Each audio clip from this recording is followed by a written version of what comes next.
భారతీయ సంస్కృతిలో కుంకుమ ధారణ.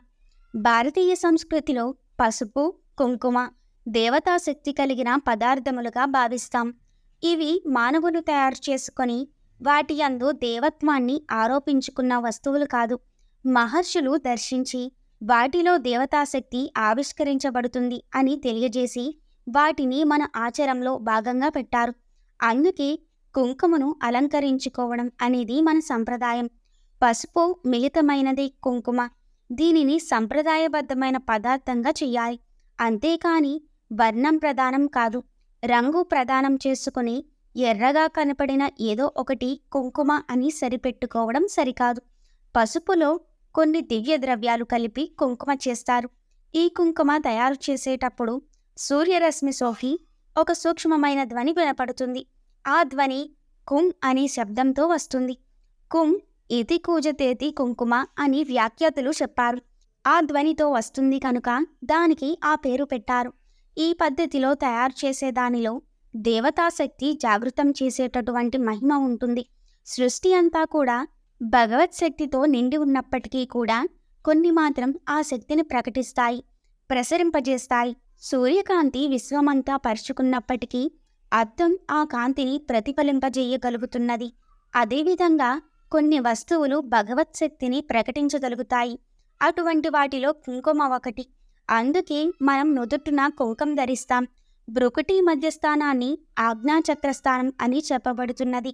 ఈ ఆజ్ఞాచక్రస్థానానికి ఉన్న శక్తి ఏమిటంటే విశ్వ చైతన్యంలో ఉన్న దేవతాశక్తిని గ్రహించగలగడం, తనలో ఉన్న శక్తిని బయట ప్రసరింపజేయగలగడం. ఈ రెండూ చేయడానికి ఇది కేంద్రం అవుతుంది. అంతేకాకుండా ముఖ్యమైన నాడులకు ఇది కేంద్రస్థానం. అందువల్ల ఆ స్థానంలో కుంకుమ పెట్టడం వల్ల దేవతాశక్తిని పొంది ఆ శక్తిని అణువణువు వ్యాపించజేసుకోగలడం. అందుకు మహాత్ములు కుంకుమ ధారణ పెట్టారు. ఈ కుంకుమ కూడా గుండ్రంగా పెట్టుకోవడంలో ఆద్యంతరహితమైన బిందువును సూచించే విధంగా పెట్టుకుంటాం. ఇది సత్సంప్రదానం. దీనిని కాదని, మనవి కావని అసంప్రదాయమైన నాగరికత పేరుతో తీసుకొని మనం ఆ దివ్య సంస్కృతి నుంచి దూరం అయిపోతున్నాం. కుంకుమ బదులుగా ఎర్రగా కనిపించే ఏదో అంటించుకొని తిరగడం కూడా మొదలైంది. ఇవి మన పద్ధతులు పెట్టిన ఉద్దేశానికి విరుద్ధమైనవి. కుంకుమ పెట్టడంలో ఉన్న పవిత్రత ఆ ఎర్ర రంగు అంటింపులలో ఉండదు. పైగా అది ఉన్నా ఒక్కటి, లేకున్నా ఒక్కటి. ఉండవలసినది కుంకుమ. ఇలా బొట్టు, కాటుగా ఇత్యాదులన్నీ కూడా ఎంతో దివ్యమైనటువంటి అవగాహనతో సూక్ష్మ ప్రపంచంలో ఉన్న దేవతాశక్తులను దర్శించిన మహర్షులు పెట్టినటువంటి ఆచారములు అని తెలుసుకోవాలి. మనకు ఆ దర్శన శక్తి లేదు. మహర్షులు, మహాత్ములు చెప్పిన వాటిని ఆప్తవ్యాఖ్యంగా అనుసరిస్తూ వస్తూ ఉన్నాం.